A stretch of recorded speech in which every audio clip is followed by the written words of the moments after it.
Why would we waste a Saturday on a child who doesn't exist to us?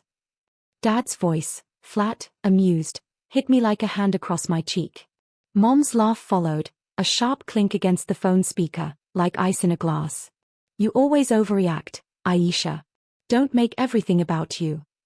For a second, I forgot how to breathe. The living room was dressed for celebration. Gold congrats letters trembling on a string, paper caps scattered like little crowns, the sheet cake breathing sugar into the air. My daughter's diploma lay on the coffee table, the ink still smelling faintly metallic. She was in the kitchen, humming, rearranging plastic forks so they aligned like tiny soldiers, a habit she'd learned from me. I pressed the phone tighter, as if I could squeeze some other truth out of it. You ever stand in a room you paid for and feel like a trespasser? That was me. I pay their utilities. I cover their groceries. I send $900 every week and pretend it doesn't hurt. I told myself it was love. I told myself this is what daughters do when their parents are tired and the world is expensive. I told myself they were just proud in a language I couldn't translate. Hi everyone. My name is Aisha Naveen, I'm 29, and I learned to hold my breath when I was 11, back when the only way to fit into my family was to take up less air. Today was supposed to be different. Today my girl stepped into her own future, tossing her cap into a sky that had room for her. I wanted my parents to see it. I wanted them to clap. I wanted the old dream to crawl out of its grave and breathe. Dad, I said, carefully, I send you $900 every week. He chuckled. Yes. And? You owe us more than money. You owe us silence. The word folded me in half. Silence. Like I'm a bill they expected to pay itself. Like love is a balance sheet and my daughter is an expense. Outside, a motorcycle growled past our window. In the kitchen, my daughter's humming paused, then resumed, brave, bright. I turned so she wouldn't see the way my mouth shook. Okay, I said into the phone, voice steady, hands not. Okay. I hung up. The hum of our refrigerator took over the room. Somewhere down the hall, a helium balloon kissed the ceiling and whispered back. I went to the sink, ran the water, watched it ribbon over my wrists until the shaking slowed. I wiped my face, squared the cups, straightened the banner. I didn't argue. I didn't beg. I just picked up my phone again and opened the banking app. If this ever happened to you, say same in the comments. 40 minutes is a long time for a balloon to drift. Long enough for a secret to ripen, for a door you kept unlocked to swing back hard and catch fingers. As the first guests pulled into the driveway and my daughter's smile widened, I pressed one last button, quiet, final, and waited for the house to feel the storm I'd called in by name. The screen went black when I hit confirm. Just one tap, the kind that looks harmless but ends bloodlines. I cancelled the weekly transfers, revoked their card access, and froze every automatic payment that kept their lights on. A strange calm sank over me. It wasn't vengeance yet, just air after years of drowning. The hum of the refrigerator turned steady again, like applause from something invisible. Moments later, laughter floated from the porch. My daughter, Lena, was welcoming her friends, her cap still tilted from earlier. Grandma and Grandpa couldn't make it, one of the parents asked. Lena smiled politely. They're busy. The way her lips held that lie, like a child shielding her own wounds, sliced through me deeper than anything my parents had said. Inside, I set the cake knife down carefully, aligning it beside the edge of the platter. I didn't want to cry in front of her. Not today. Not when she'd earned the sky. At 6:12 p.m., my phone buzzed again. Mom, why is our card not working? Then Dad, your transfer didn't come through. Fix it. Now. I stared at those messages, both cold as static, both written like invoices. I typed nothing. The guests started clapping. Lena had just made a toast. I forced myself to smile and step outside. The wind lifted the golden balloons. One slipped free and drifted upward, the letters spinning. You did it.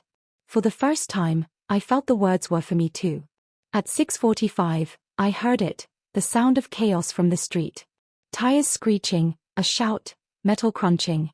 Someone's groceries spilled across asphalt, apples rolling like startled hearts. Neighbors rushed out. I froze on the porch, the knife still faintly gleaming on the table behind me. When I walked closer, my chest turned hollow. A dark sedan, my father's, nose first into the ditch beside their favorite liquor store. Steam rising. Mom was on her phone, crying. Dad sat motionless, one hand gripping the wheel, the other holding his wallet open like proof of something. Karma doesn't need permission. It just arrives, wearing your habits like a mirror. I didn't run toward them. I just stood there, the party lights flickering behind me like ghosts.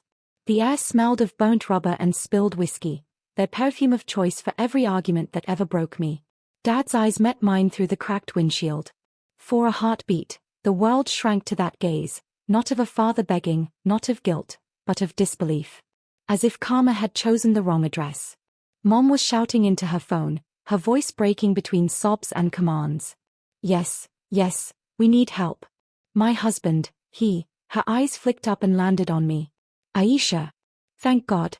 Come help us. Funny, how people remember your name when they need saving. I stepped closer, the gravel crunching under my heels. The hospital's only 5 minutes away, I said quietly. You can call an ambulance. Her lips parted. You can drive us, your car's right there, please, Aisha, please. The same mouth that told me my child didn't exist was now calling me like oxygen. Behind me, Lena appeared at the gate, her voice trembling. Mom? What happened? I turned to her, forcing a calm I didn't feel. Go back inside, sweetheart. It's just an accident. Stay with your friends. She hesitated, then nodded. The porch light cast a halo on her face, my reason, my anchor. I couldn't let her see this storm. When I looked back, the sirens were already painting the road red. Neighbors gathered, whispering, filming. I folded my arms and waited as the paramedics arrived, their movements brisk, professional. They loaded my father first, then my mother, who kept her eyes on me until the doors shut. For a long moment, I stared at the ambulance disappearing into the night, a white coffin with wheels. Inside, my phone buzzed again. Dad, ER, stable but shaken. I locked the screen. That night, when everyone was gone, I stood in the quiet living room. Half the balloons had sunk. The banner drooped. I cut the cake anyway, just for Lena and me. We ate in silence, sweet frosting, bitter aftertaste. And as she fell asleep on my shoulder, I whispered, we exist, my love. Even if they never see it. By morning, the city was drenched in rain, the kind that feels like it's washing old sins off the pavement. My phone was a minefield of missed calls. 23 from Mom. 12 from an unknown number that I didn't have to guess was my father's hospital room line. I made tea instead. Mint, no sugar. Silence steeped in it. When the knock came, I already knew who it was. My aunt, the family's self-appointed messenger. Always the bridge, never the backbone. Her shawl was soaked, her eyes frantic. Aisha, she began, pushing past me. Your parents are saying terrible things. They think you cursed them. I almost laughed. No, Carla. They cursed themselves a long time ago. She set her purse down like she was laying down evidence. They lost access to everything overnight. No groceries, no bills paid, no heat. They said you did it out of revenge. I met her gaze steadily. I did it out of realization. Her lips tightened. You'll regret this. They're your parents. Were, I said softly. The word echoed longer than it should have. From the bedroom, Lena called, Mom, my cap, it flew out the window again. Her little giggle floated through the house, untouchable. Carla's expression softened for a second, but only long enough to whisper, your daughter doesn't deserve this tension. End this before it turns uglier. I nodded politely and closed the door behind her. Hours later, as dusk bled into the sky, I checked my messages. One from Mom stood out. We raised you. We made you. Don't forget who paid for your degree. I stared at that line until my chest went cold. Paid for my degree, like love was tuition, like I owed them an endless installment plan. So I opened my laptop. I scrolled through years of receipts, wire transfers, and bills under their names, all paid by me. The paper trail of a dutiful daughter. And then, one folder down, I saw it, my father's old email chain. Subject line, investment, 900 weekly from Aisha.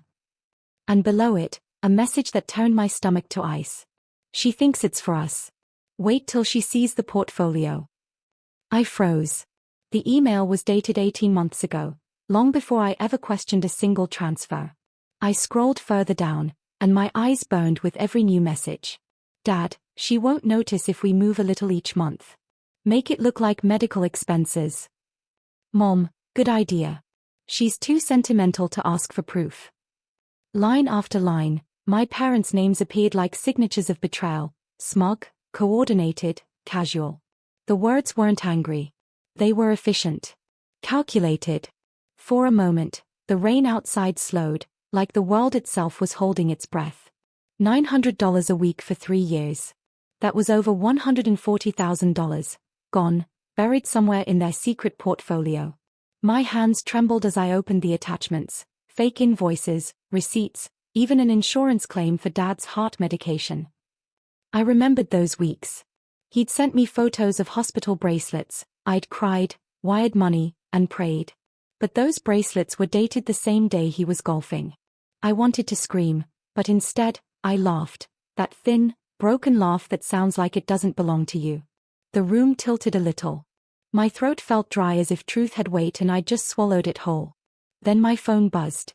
Carla again. Beta, they need you. The hospital bills are huge. They said you'll handle it. You always do. That sentence, you always do, pressed something dark inside me. I closed my laptop, wiped the screen with my sleeve, and said, quietly but clearly, not anymore.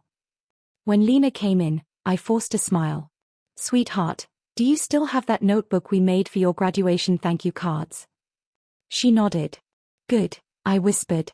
We're going to write one more. For Nana and Nani. That night, as she slept, I drafted the final message. Not an apology. A record.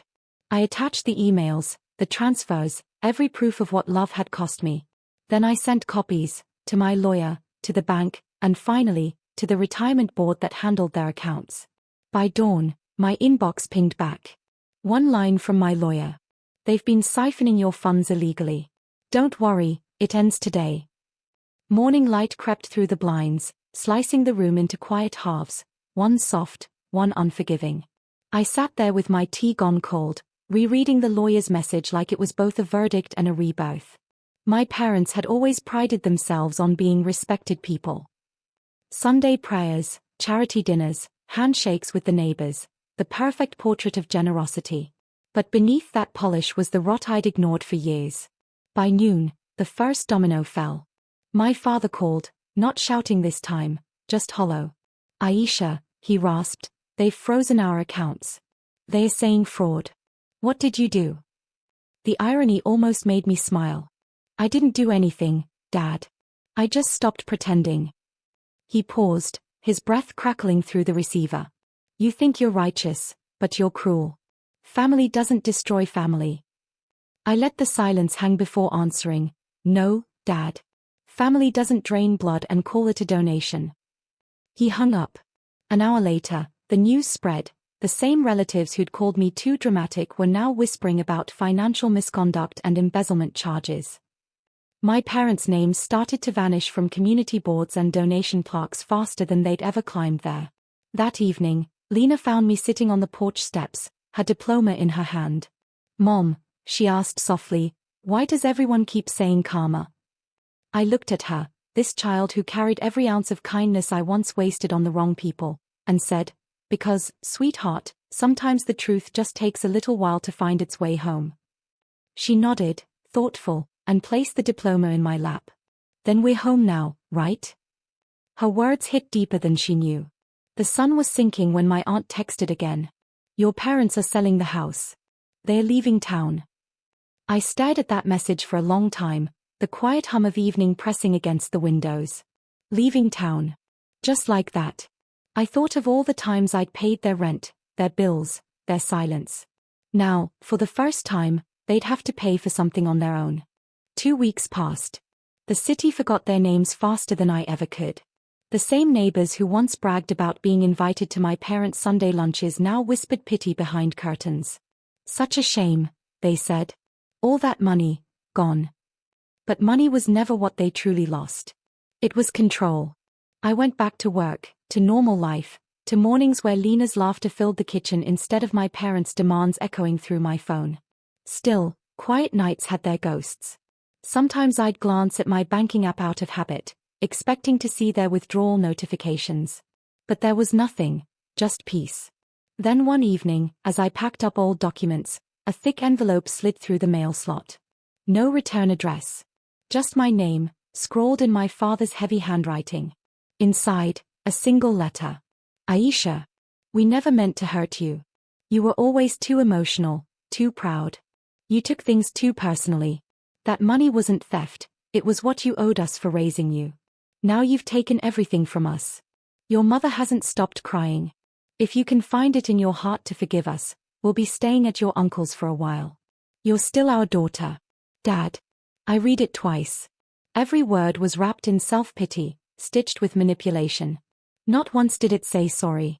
Not once did it acknowledge my child, their grandchild, the non-existent soul who'd been erased to preserve their pride. I folded the letter, slid it back into the envelope, and walked to the kitchen. The candle by the window flickered as I held the edge of paper to the flame.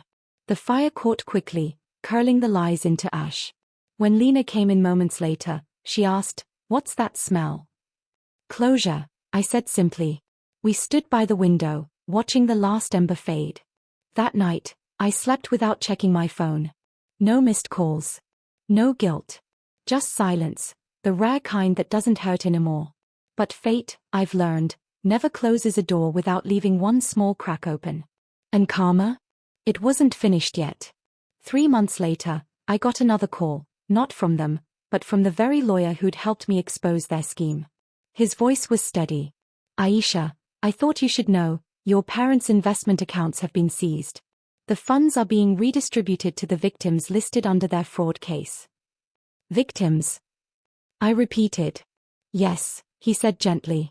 "Turns out, they weren't just using your money. They took from others too, family, friends, retirees, even a community fund under your name. They used your credibility to lure them in." For a second, I couldn't breathe. They'd borrowed my face to build their empire of lies. But here's the thing about truth. Once it starts, it doesn't stop halfway. Within a week, every penny they'd hidden was reclaimed. Their accounts were drained, their reputations stripped. The same local paper that once called them pillars of the community now published their mugshots under financial misconduct and elder exploitation charges. I didn't celebrate.